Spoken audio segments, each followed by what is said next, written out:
when I knew we were going to be doing a webinar on April 15th, I knew it had to have something to do with taxes because that is all I think of when I hear April 15th.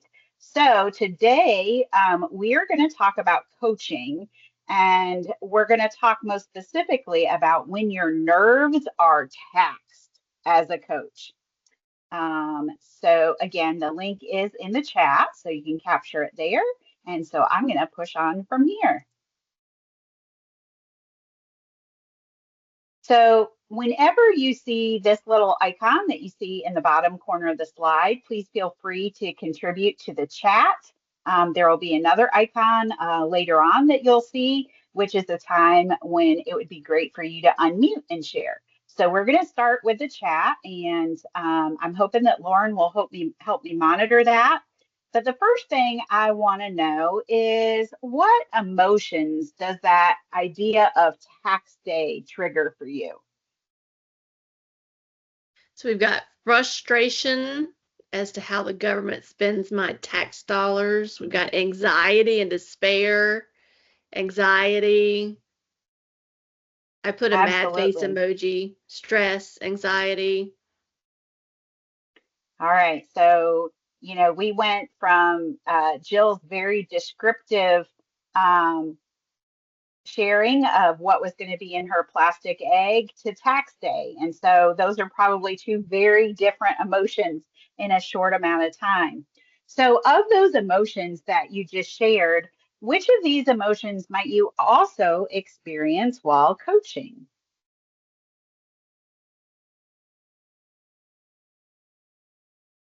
Frustration.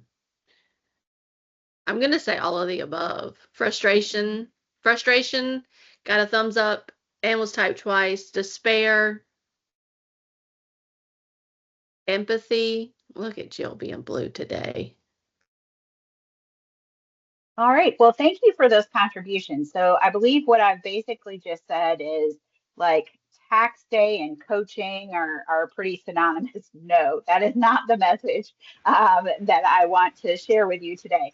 But I thought it was interesting because I do get kind of in my feelings when I think about tax day. And sometimes, depending on the coaching situations and scenarios that I'm involved in, I do experience similar emotions. So today, we're going to try to tie these concepts together, triggers like taxes and sometimes teachers when we're coaching them. I'd also like to draw your attention to the little image on the bottom corner of this slide where I am freely disclosing to you that yes, I did use generative AI, specifically ChatGPT, as a brainstorming tool while I was creating this presentation. And I'll let you know specifically when we get to pieces where I really kind of leaned heavily on ChatGPT to help me think through some aspects of coaching. So let's turn our attention to coaching now. So can anyone think of some specific coaching scenarios that might trigger a coach's frustration?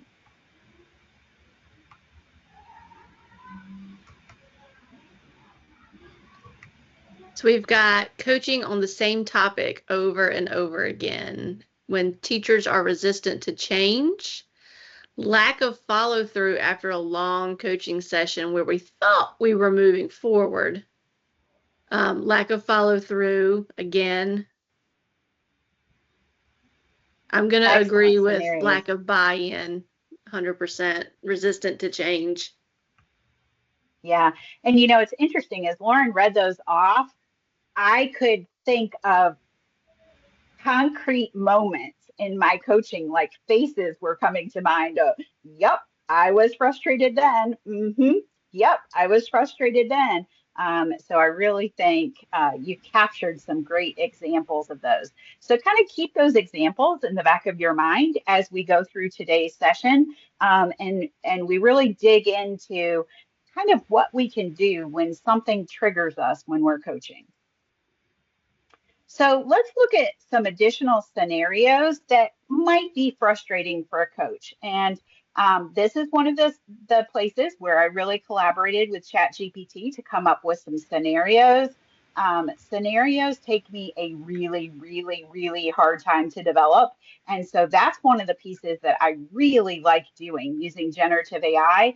That kind of gets me started. And then once I see an idea, then I'm like, oh, wait, no, here's what I really want that scenario to be. But it at least gets me started. And using scenarios is a great way to coach. So I highly recommend that you lean on generative AI a little bit to help you with some scenarios. So here's an elementary scenario that you might experience as a coach. So an experienced elementary school teacher is very resistant to incorporating new digital tools into her classroom. The school has recently adopted a suite of educational technology aimed at enhancing interactive learning, but the teacher dismisses these tools as unnecessary and too complicated. Now, I don't know about you, but in my experience, this teacher would not dismiss these things quietly. In my experience, these dismissals would happen very loudly, probably during a professional development session that I was doing in front of anybody. Does that ring any bells? Um, so let's pick this apart a little bit. What about this would really be a trigger for a coach? What would be the pieces that are just really frustrating about this? Feel free to either unmute or use the chat.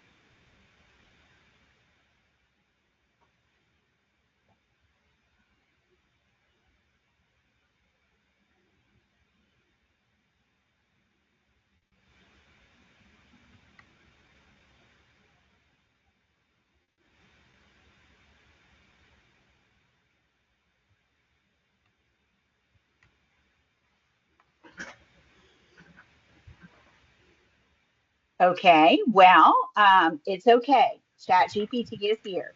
So when Well, hold on, ChatGPT, Jen. People were typing. So, okay, there were bubbles. yes, and I was typing. So I fell down on my job. That's my fault. I'm sorry. So, quote unquote, kids need to not be on devices all the time. So, that quote that we keep hearing.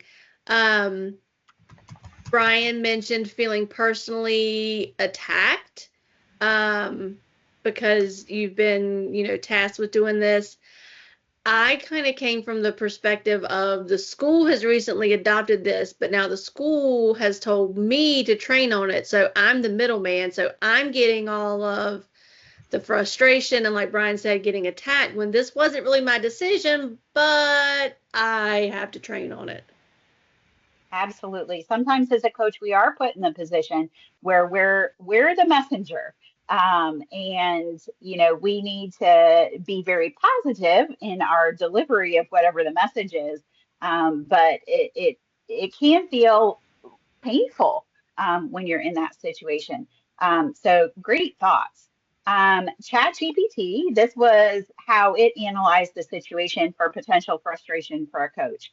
The coach tasked with facilitating technology integration may feel frustrated by the teacher's resistance and reluctance to even attempt to use the new tool. The situation could be challenging because the attitude might affect the student's opportunities to benefit from innovative educational practices. All right, let's take a look at middle school. Here's a middle school scenario. A middle school teacher consistently attributes poor student performance in his class to students' alleged inherent inability to learn and excel, often vocalizing beliefs such as, these kids can't do it. This mindset affects the teacher's effort and willingness to engage with different instructional strategies or to differentiate instruction based on student needs. How might this situation frustrate a coach? Again, you can either share in the chat or unmute.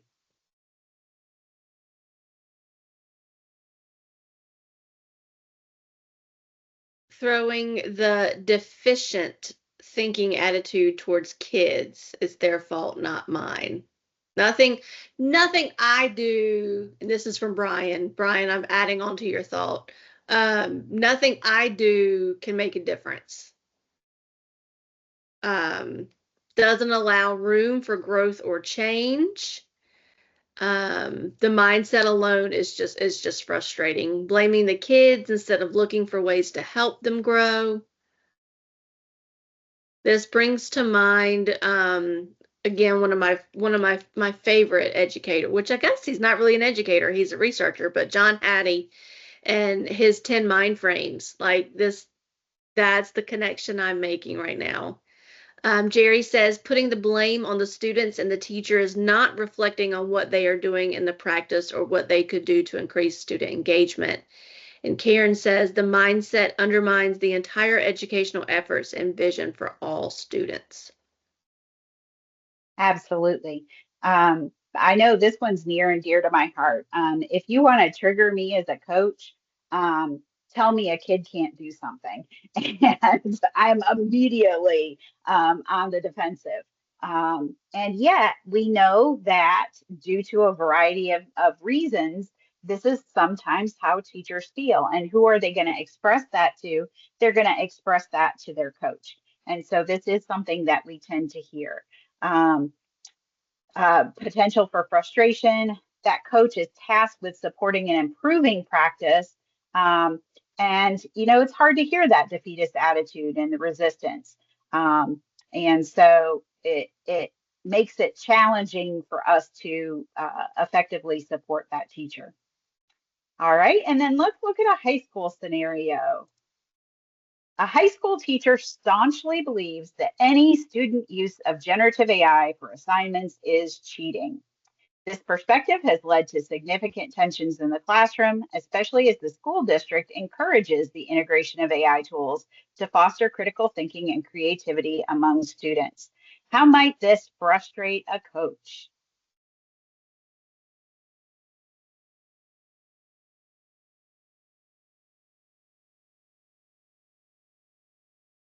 Oh, we have some dots.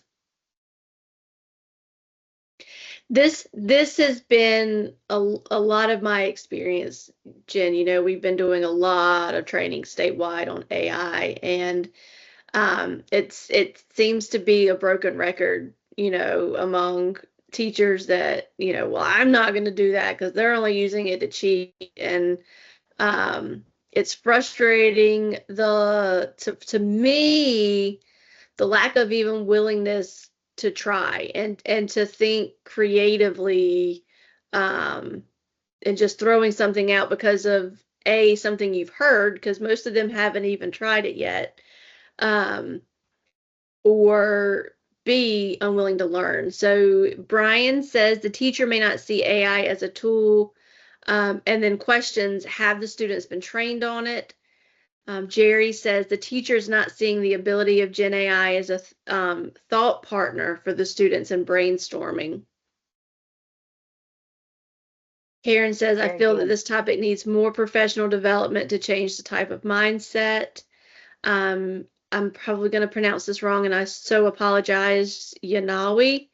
Worry that even if I share with teachers how this is necessary for our students to be exposed in a learning environment, some students still will not get to access it in class in a valuable way and learn bad habits elsewhere. 100%. Heather says, this is different to me because this just shows the teacher just has been missed on what AI is and what it can do. Absolutely. Thank you so much for sharing all of those.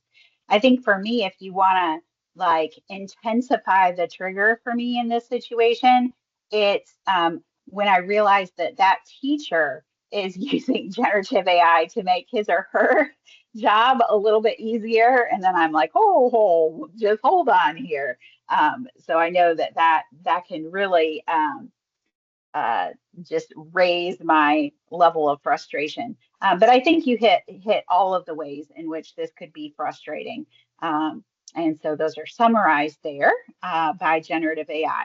So we've shared a whole bunch of examples now of things that can trigger us when we're coaching. So let's talk about emotional triggers in coaching. And this really is a continuation or even an enhancement of the work that Lauren did in the last webinar. Um, and I know that we're really starting to realize how much emotion plays a part in coaching and how we have to understand our emotions and the emotions of the people who we're coaching.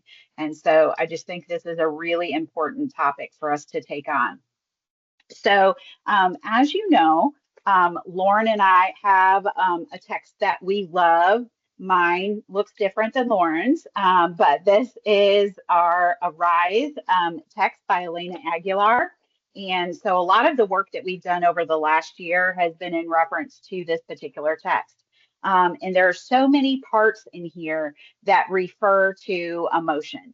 And so Elena really advocates for what she calls transformational coaching versus traditional coaching. So, transformational coaching, she says, is radical in its scope because the model is both teacher centered and student centered because it centers on our collective well being.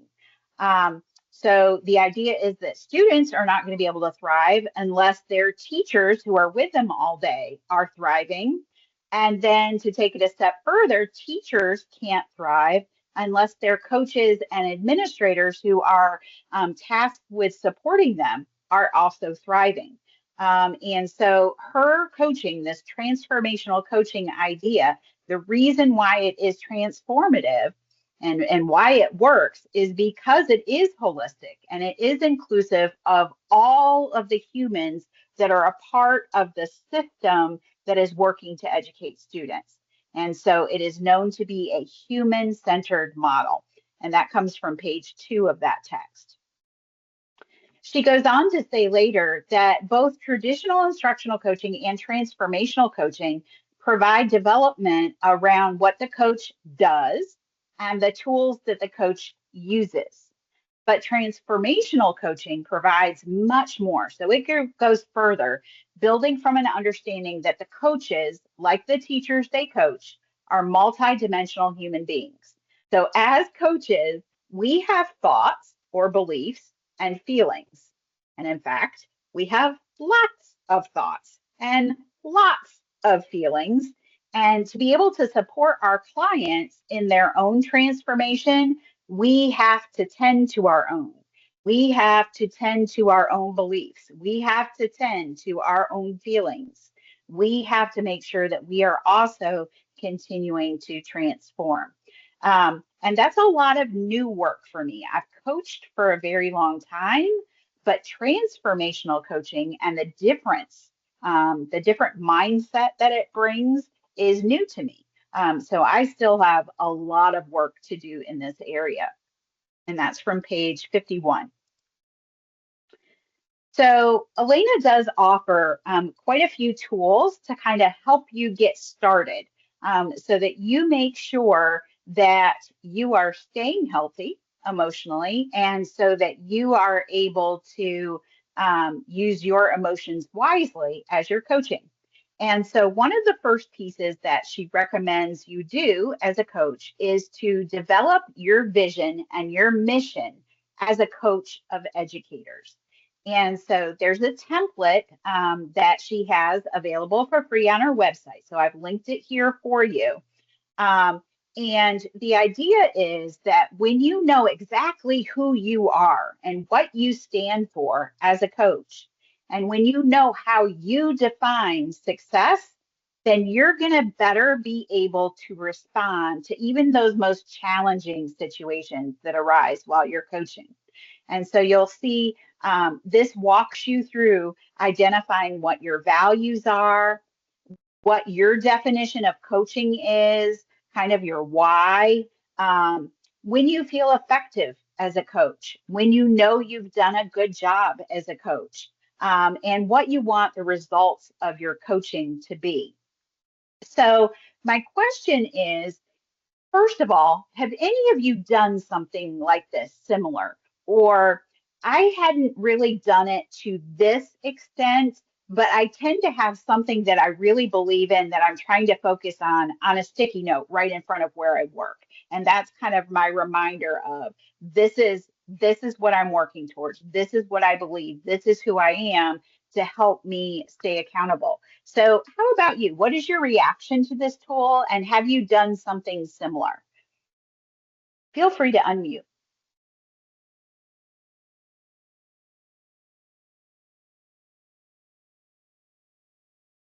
No bubbles yet, but I did put into the chat that I did.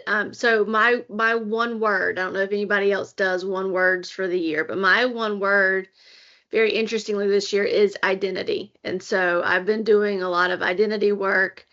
Um, I went through an activity a couple weekends ago where I did identify my core values as respect, equity, and humor.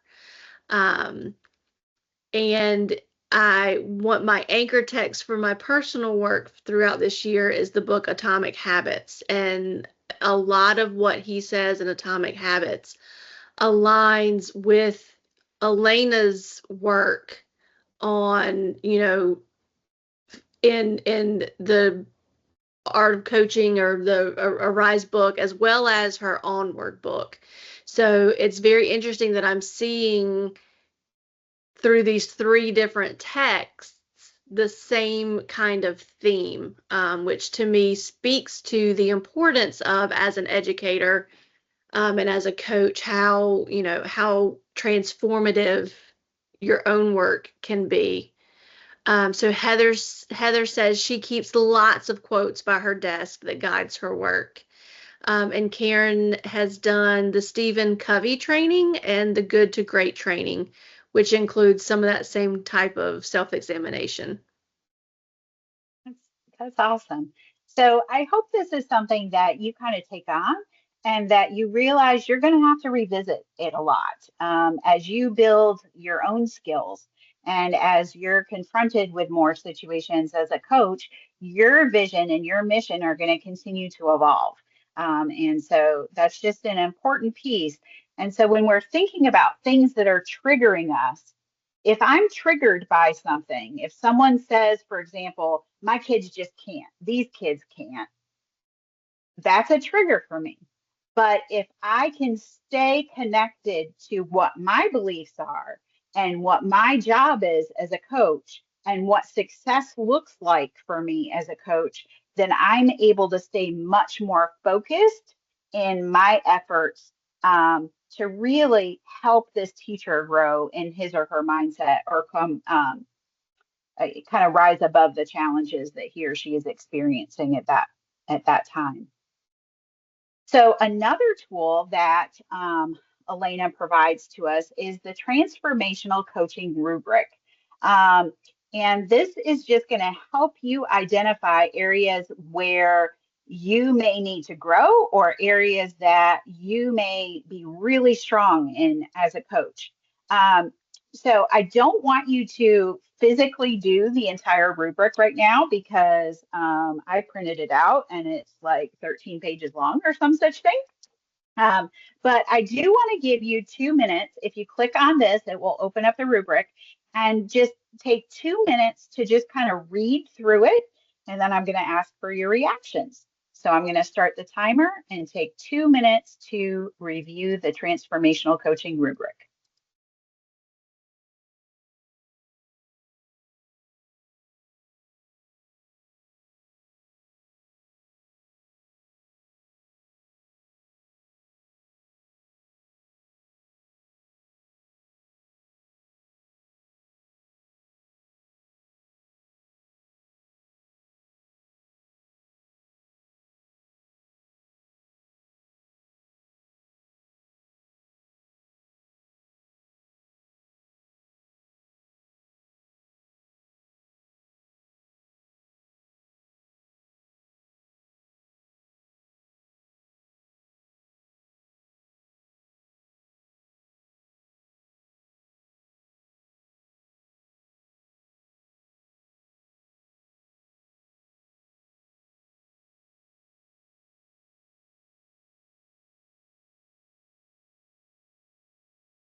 All right. So hopefully that gave you time to kind of scan through and see what it's all about.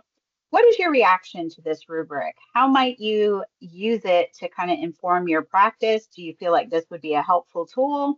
What are your thoughts?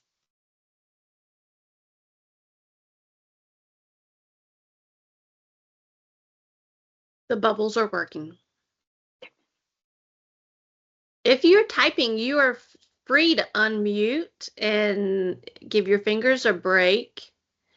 So Michelle says this will be great for coaches to use with their supervisor as well, maybe at an evaluation meeting to talk about how you can or are growing. I love that. Brian says belief in self, others, and the process. I love that it helps you to focus on regulating yourself so you can be the best coaching support person for your client. Karen says beliefs about myself is really deep and could be very hard doing that work. It is very hard sometimes to stare into that mirror.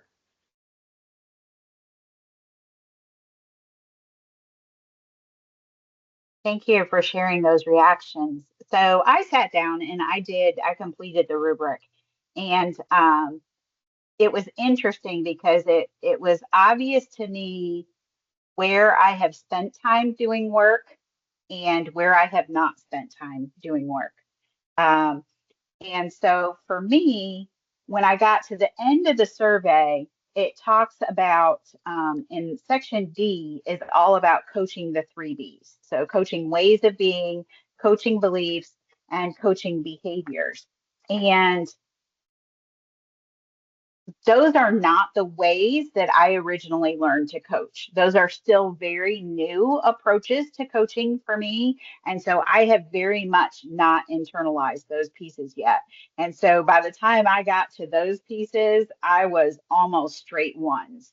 Now, the belief section, like, do I believe in coaching in those types of ways? Absolutely. But when it came down to am I actually doing those things with my clients? No, that's a no for me right now. So it really allowed me to define where my future work needs to be to grow as a coach. So then I wanted to kind of take the ideas from the rubric, take ideas from other components of the Arise text, and then take just this idea of some common triggers for coaches, and I wanted to tie it all together. So when you're taking multiple bodies of knowledge and trying to tie them all together and make connections, of course, I didn't just rely on my own brain to do this. This is where I again turn to ChatGPT.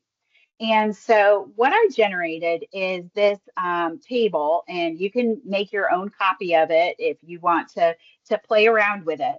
But what I did is I identified some potential triggers that are fairly common for coaches to experience. And then the column next to that is a description of what that trigger may look like for a coach. And then I wanted to tie in this idea of when you're faced with something that triggers you, if you can try and remain curious about what is bringing about the actions or the thoughts that you're experiencing with your client.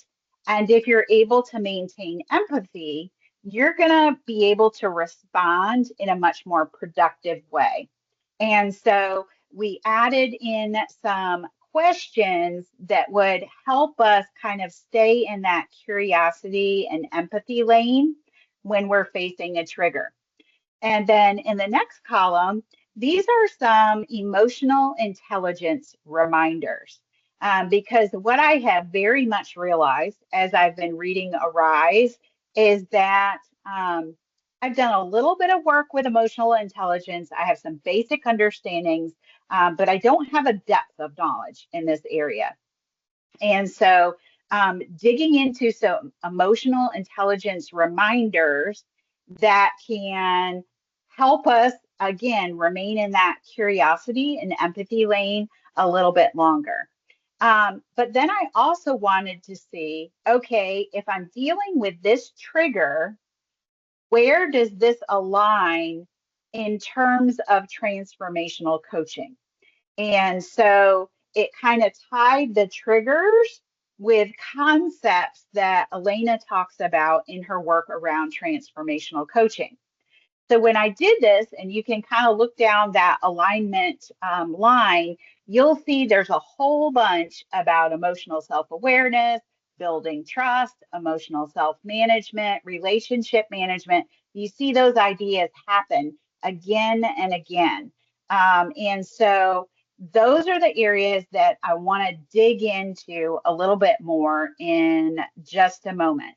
But first, has anyone kind of created something like this where there are specific things that tend to happen when you're coaching, and here are some things that you can do to help you remain productive in that moment? So, kind of playing off the idea of this table that I generated, are there strategies that you have already to kind of keep you in the moment when you're faced with a triggering situation? Feel free to share.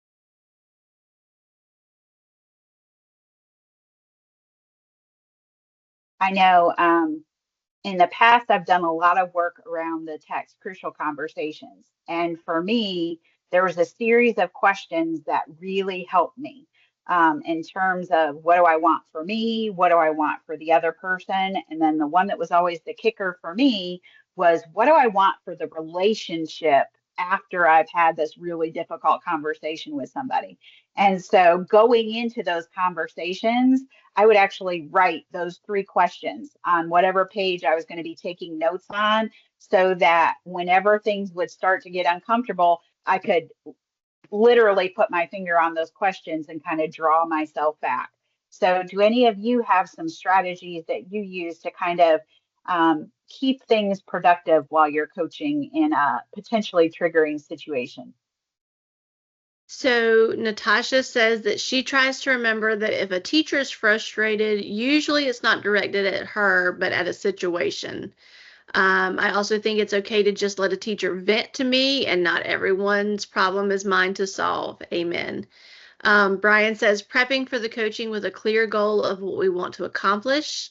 Heather says using the statement, quote, what I hear you saying is, and I want to make sure I understand that, dot, dot, dot. And then I'm going to put in a couple of screenshots from my journal that I've been keeping it was a conversation that ChatGPT and I had about coping strategies when I'm triggered. So maybe it'll help somebody else. I showed Jen, I think in the last session, I travel with a trigger bag now that's got things in it that the little fidgets that I can play with, a journal, a small little journal that I can jot some things down just to get them out of my head so they'll stop circling. I've got a couple of pens. I've got some origami paper so that I keep my hands busy. Lots of different things in my trigger bag, but I'm gonna post my pictures of my reflection in my journal to the chat. Awesome. Thank you.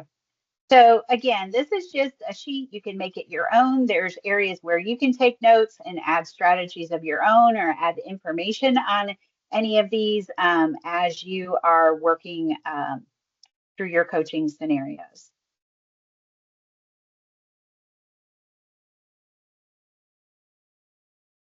So again, there were certain areas that really stood out when I did the analysis of those triggers. And so the first one that I saw almost in every category was how important it is to build trust. And Elena talks about trust a lot in her books.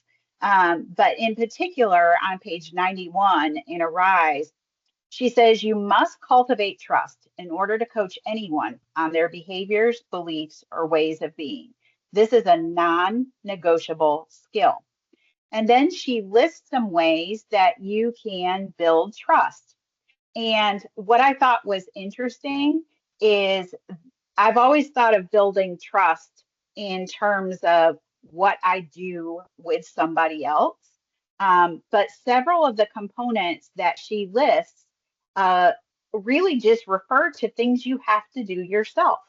And so the first one is if you're going to cultivate trust with someone else, you have to believe that you deserve to thrive and that you can be effective and that you are a facilitator of a learning process.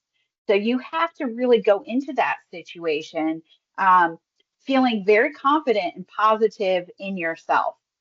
You also have to believe that your client deserves to thrive, that your client has agency, and that your client can be effective. I think one of my most favorite lines in that appears in a couple of Elena's books is the uh, something about you can't coach somebody if you think they suck, basically. And that is so very true. So going into a coaching situation, you truly have to believe that your client has the potential to be effective. You have to be compassionate, curious, courageous, humble, and you have to trust the process. You have to realize that these transformations are not going to happen immediately. They're going to take time, they're going to take repeated coaching sessions. You have to be able to cultivate exceptional emotional intelligence. So that takes work on both your end and on the end of your client. You see that your client has strengths and potential. You're going to coach their ways of being, and you need to really listen. And these are actual types of listening that she defines in her book. So you have to be able to listen both deeply and expansively. Those are two different listening skills. Um, and so this is just a different list than I think what I've experienced before when I've read about building relationships or building trust. And I think it's important to emphasize that you have to own a lot of that process yourself before you can be successful in building trust with someone else. Areas that appeared again are emotional self-management and emotional self-awareness. And basically, they are tied together. If you have well-developed self-awareness, that's going to allow you to better self-manage. If you have self-awareness and you experience a trigger, you're going to be able to identify the source of the trigger, and then you have the ability to control your response. So if it's a negative trigger, that self-awareness is going to let you say, ouch. So for me, that's when I hear someone say, these kids can't do that. It's like, ouch. Okay. That was a trigger. But then I know that's a trigger that I have. So then I can kind of calm. I don't have to react immediately. And then I can determine in that pause period what are the actions that are going to most benefit both me and the client that I'm working with. And likewise, and I'm so glad that this is referenced. Sometimes when you're coaching, there are going to be fantastic things that come out. And when you have self-awareness, you can recognize those as well. So, you've been working with a teacher for months and you don't feel like you're getting anywhere. And then all of a sudden they say something, not realizing that it's something that you've been telling them for months and months and months. They say it like they own the information. And as a coach, you're like, yes, like I got through. But of course, that would not really be a mature approach to the situation. And so if we have that self-awareness and that self-management, then we can allow ourselves internally that yay feeling inside. But then we need to also identify, okay, what about this feels good? Why does it feel good? And then we're able to reinforce the beliefs, the ways of being, and the behaviors that we're working for with the client.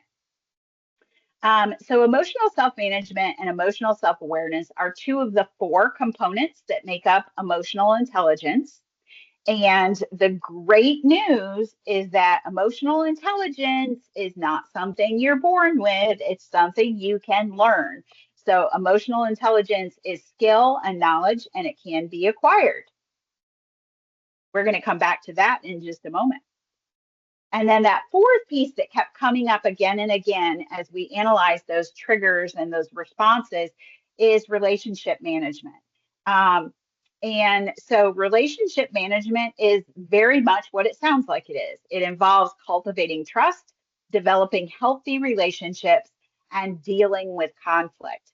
And Elena provides what she refers to as thinking tools, and those are available for free on her website as resources. And so I've linked that there so that you can further explore those resources that can help you learn and grow as a coach. And so also I've got down at the bottom of the page, she refers to relationship management on pages 64 and 183 of the Arise text. So knowing that I do not know as much about emotional intelligence as I thought I did, I realized that I have some learning to do. And like we just said, emotional intelligence can be learned. It's knowledge and skill. So this is my new acquisition. It actually just arrived this weekend. So I've really only just thumbed through it a little bit. It looks like it's going to be an easy read. It's divided into lots of sections, so you can use it as a reference if you're not a cover-to-cover reader. But it is called Emotional Intelligence 2.0, and it includes the world's most powerful emotional EQ assessment. So I don't know if anyone wants to take that on with me or not, but here we go. And on the very back of the book, it says it has proven strategies to increase your self-awareness, self-management, social awareness, and relationship management. So we have talked about triggers. We have talked about how we as coaches can think through healthy ways to respond to those triggers and some of the skills that we may need to develop to be even better in our response to those triggering situations. So, staying with our taxes theme for today, let's apply our refunds to future taxes. So let's take on a couple more scenarios. And this time, I want us to kind of brainstorm how we could respond to these scenarios in a way that is productive for both us and our clients. So here's the first one. It's in an elementary setting. An elementary school teacher does not see the necessity of teaching digital citizenship at such an early age.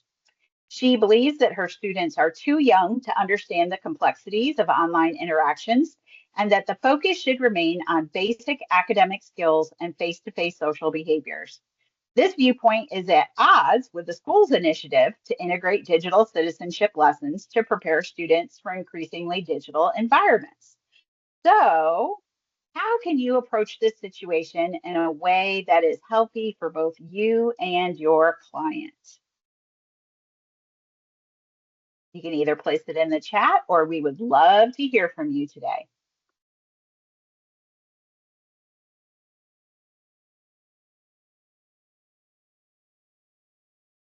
I don't want to step on anybody's toes because there's definitely typing going on, but I immediately thought of sitting down and just previewing the curriculum with her and just getting her thoughts on, because I think it sounds like this is one of those situations where they don't know what they don't know. And so exposing her to a curriculum that is at her students' level and addresses things that her students are experiencing online may be an eye-opener.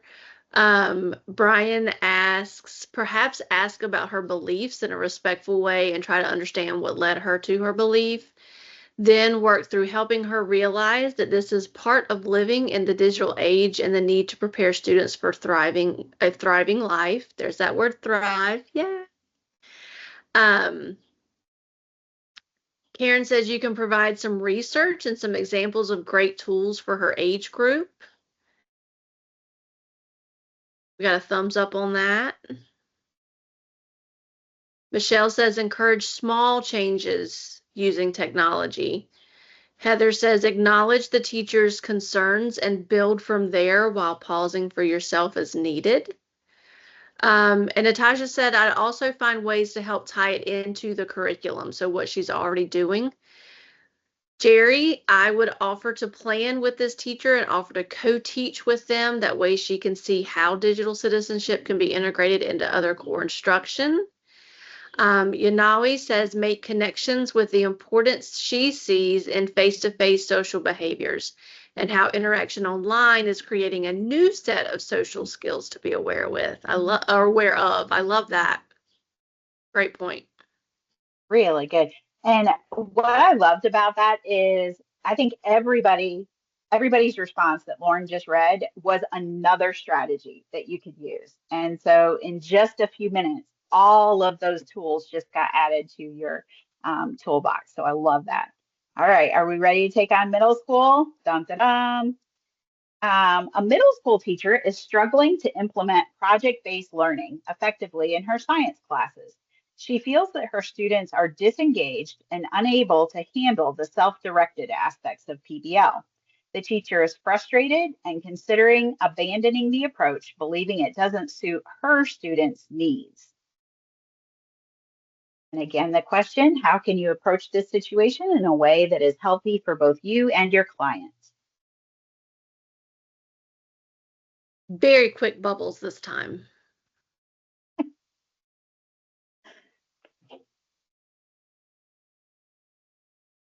I'm going to piggyback off of what Brian said the very first time. Like, what are your beliefs? Why did you want to attempt PBL in the first place? Like, what led you to want to try this out? Heather says, been there in this exact situation. Heather, unmute. Tell us what you did. Give us the success story.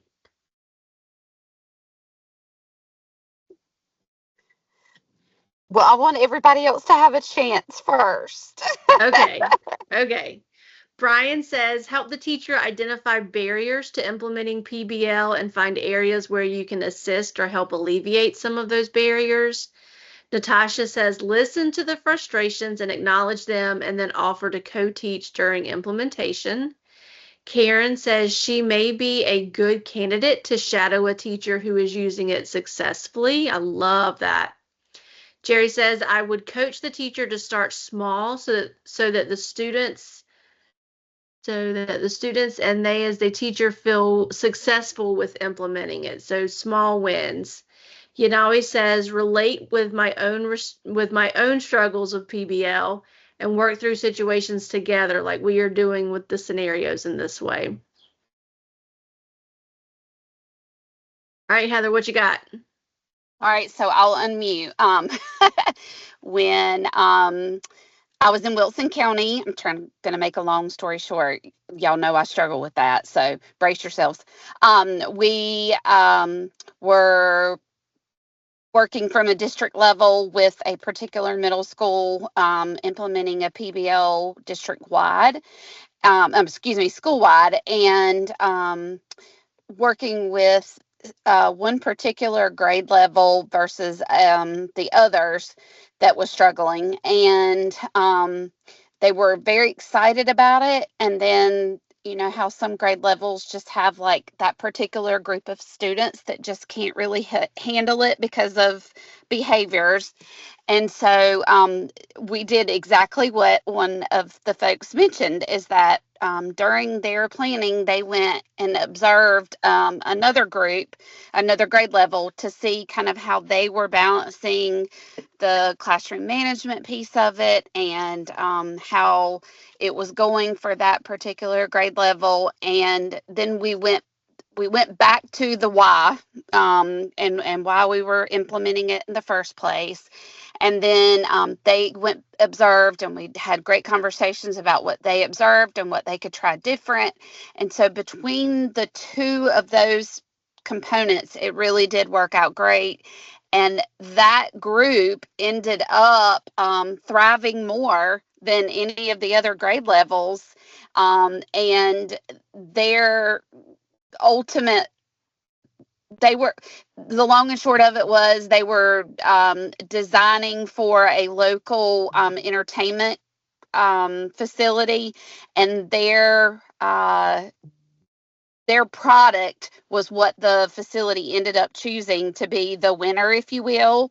And so it was very exciting for the teachers. And I think they felt as much the winners as the kids did because they stuck with it. And it was not sunshine and roses the whole way through. Like, they had a couple more hurdles that we worked through, but I think that initial big hurdle of being ready to like throw in the towel and just stop really helped kind of build that trust, as you guys were talking about earlier, and that we were going to be there with them, and we were going to strategize, and we were going to help them figure it out.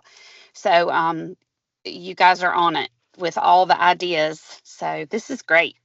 Thank you so much. All right, and then let's take on high school.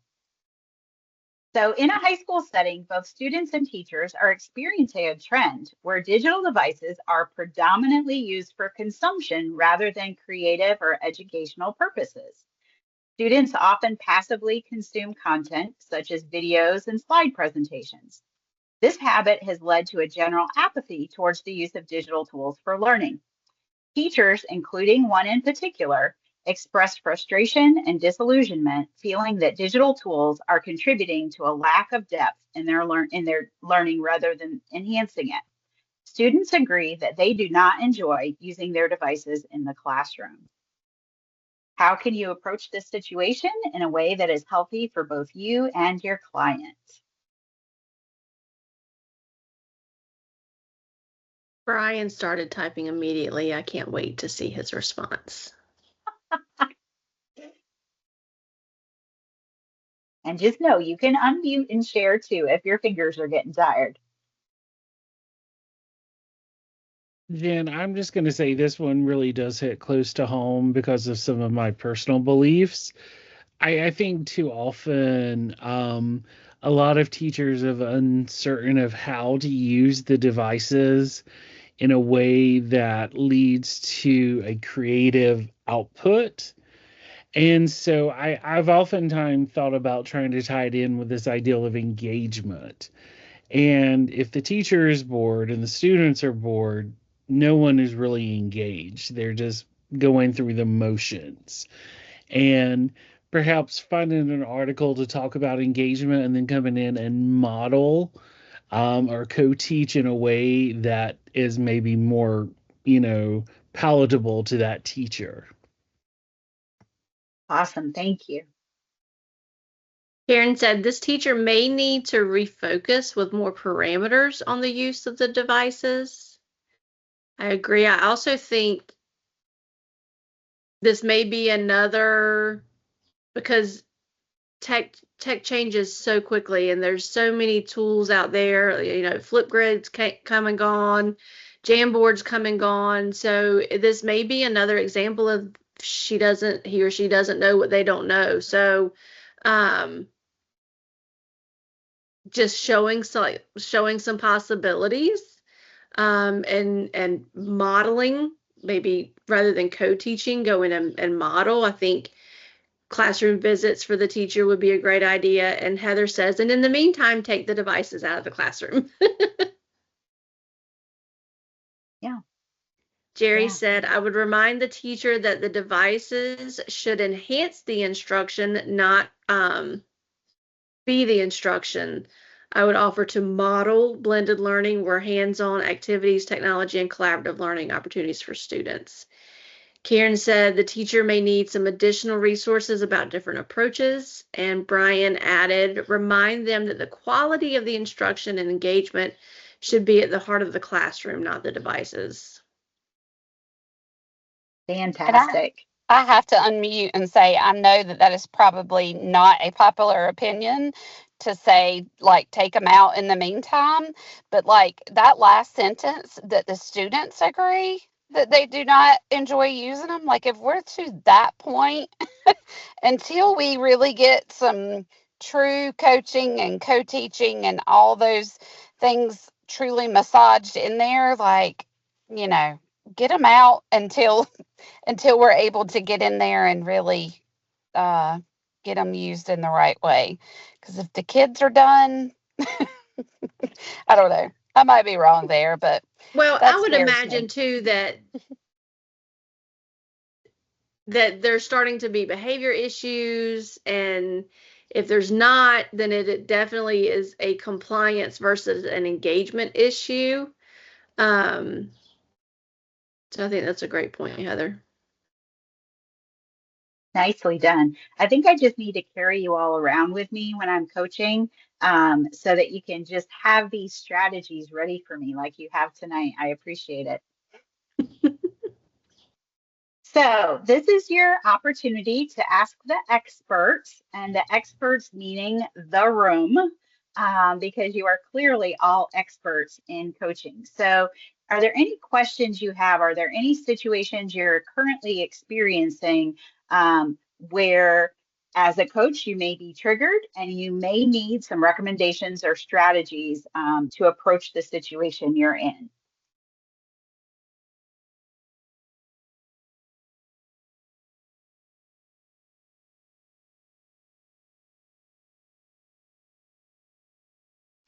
So I'm going to move on, but if you do have questions, feel free to either stay on after or place them in the chat, and we will put our collective minds to them. So future investments. We have one more webinar coming up in our Coaching Collaborative webinar series. So 2 weeks from today, on April 29th at 4 o'clock, we'll be hosting the Building a Coaching Repository webinar. And just know you're going to have a role to play in this. We're going to build something together. So you may want to be thinking about what your favorite resources, what your favorite tools, what your go-tos are, so that we can put our collective brains together, to really come up with a resource that's helpful. And then also, if you have had your interest piqued in all of our promotion of Arise, feel free to join in our Arise book study. That was a request that was made from folks after we keep talking about it. And so Lauren has done a fantastic job of building a course in Canvas. And so you can use that link and join in the book study. We're several chapters in, and that doesn't matter at all. We would love to have you read this, and share your thoughts and ideas with us. It's like a floating baby shower. You come in whenever you want to, you participate as you can, and you make it work for you. Perfect. Well, thank you for your time this afternoon. Thank you for your expertise and your ideas, and we hope to see you 2 weeks from today.